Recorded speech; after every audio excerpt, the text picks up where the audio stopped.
Gudoomiyaha gobolka Hiiraan Cali Maxamed Caraale ayaa maanta dhagax dhigay mashruuc biyo-xireen loogu sameynayo magaalada Beledweyne si loo maareeyo fatahaadda webiga Shabeelle iyo daadadka biyaha ah ee dhanka Itoobiya ka yimaada ee sanad kasta saameyn aan wanaagsaneyn ku yeesha bulshada Beledweyne.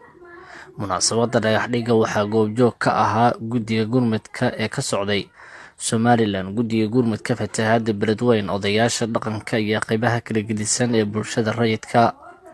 Biyo-xireenkan oo ay ku bixi doonto dhismihiisa lacag dhan malaayiin dollar ayaa loogu magac daray Hargeysa, iyada oo laga duulayo sidii ay shacabka iyo madaxda Somaliland ugu soo gurmadeen qoysaskii ay saameysay fatahaadii webiga Shabeelle ee Beledweyne.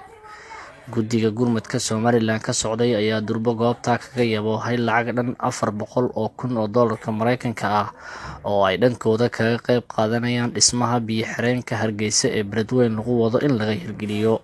annagu waxaanu nahay guddidii taakulaynta Beledweyne ee ka timid Jamhuuriyadda Somaliland. waxaanu u nimi inaannu halkan u keenno qadar lacageed oo gaadhaya 600 kun oo doolar oo aanu ugu talagalay ciddii ay waxyeelaysay fatahaadda Beledweyne.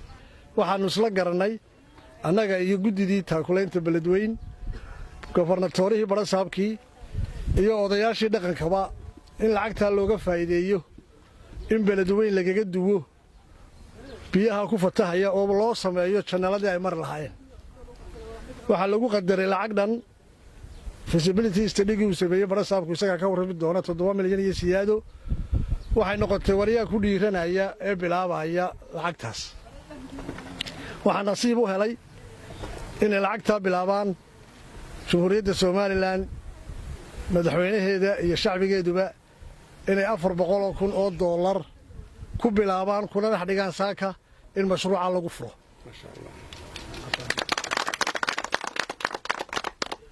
lacagtaasi waxay ka dawo tahay bilowga maanta bilaabmay inuu insha allahu ilaahay nooga dhigo dhammaadkiina inoo raaciyo 400 kun ee mashruuca maanta aynu ku bilownay insha allahu way ku dhammaanaysaa, waana laga howlgelayaa, waana laga wada shaqaynayaa. lacagtii soo hadhay inta kale 200 kun ahaana waxaanu nidhi dadkii baahidu ku sii jirtay ee tabaalaysnaa iyadana intaa loo qaybiyo. Guddiga gurmadka fatahaadda Beledweyne ayaa iyana dhankooda kaga mahad celiyay shacabka iyo madaxda Somaliland siday ugu soo gurmadeen walaalahooda saameynta ay ku yeelatay fatahaadii webiga Shabeelle ee Beledweyne. waxayna hoosta ay ka xariiqeen in lacago horey ay u hayeen iyo ballanqaadyo kale oo loo ballanqaaday ay jiraan, tanana dhiirigelin ay kasii qaadi doonaan si Beledweyne looga hirgeliyo biyo-xireen. waxaan leenahay walaalo jira Somaliland waa ka filaynay. waxa weeye taas iyo mid ka badan isku leenahay, abaalkeedana ma gudi karno. ilaahay subxaanahu wa tacaala ayaa idin abaal gudi kara. waxaan leenahay lacagta 600 kun ay keeneen, 200 dadkii baahnaa ayaa deeq loogu qaybinayaa sida ay ayagu garteenba.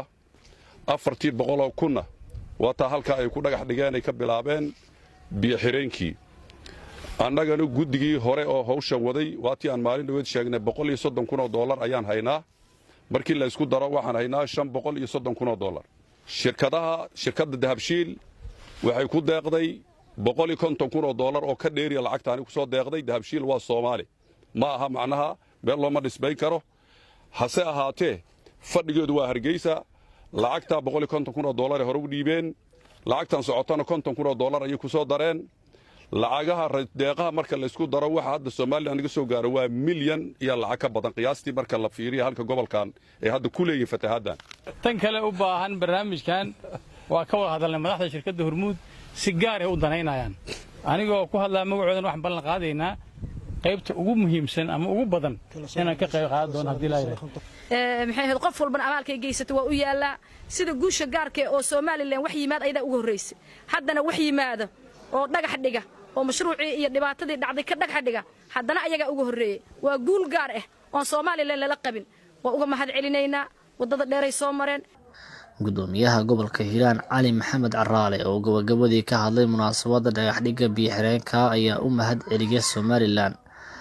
baaq ayuuna dhanka kale u diray shacabka kale ee Soomaaliyeed, beesha caalamka iyo dowladda federaalka Soomaaliya oo ku qotamay dhankooda ay kaalin mug leh ay ka ciyaaraan dhismaha biyo-xireenka Beledweyne maanta laga dhagax dhigay.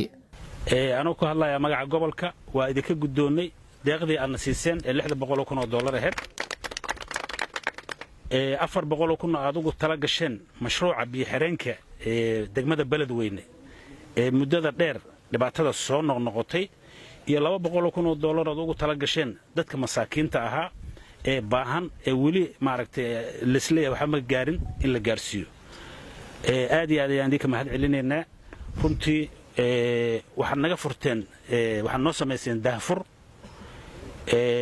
waxaad naga qaadeen isbaaro runtii annaga dhib nagu ahayd inaan bilowno maxaa yeelay qof dhibaataysan oo xanuunsan oo baahan lagama yaabo inuu raadiyo wuxuu cuno iyo wuxuu cabbo iyo meeluu seexdo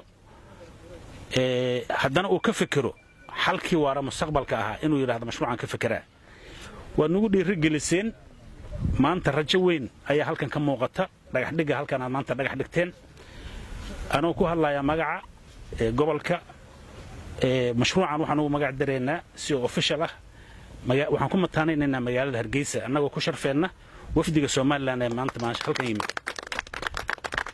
marka mashruuca wuxuu noqon doonaa mashruuca biyo-xireenka mashruuca Hargeysa ee biyo-xireenka magaalada Beledweyne mashruuca magacaas ayuu noo noqon doonaa haddii la yiraahdo magacaas ayaana sii doonaa haddii la yiraahdo Maxamed Ibrahim Siyaad Kalson TV Beledweyne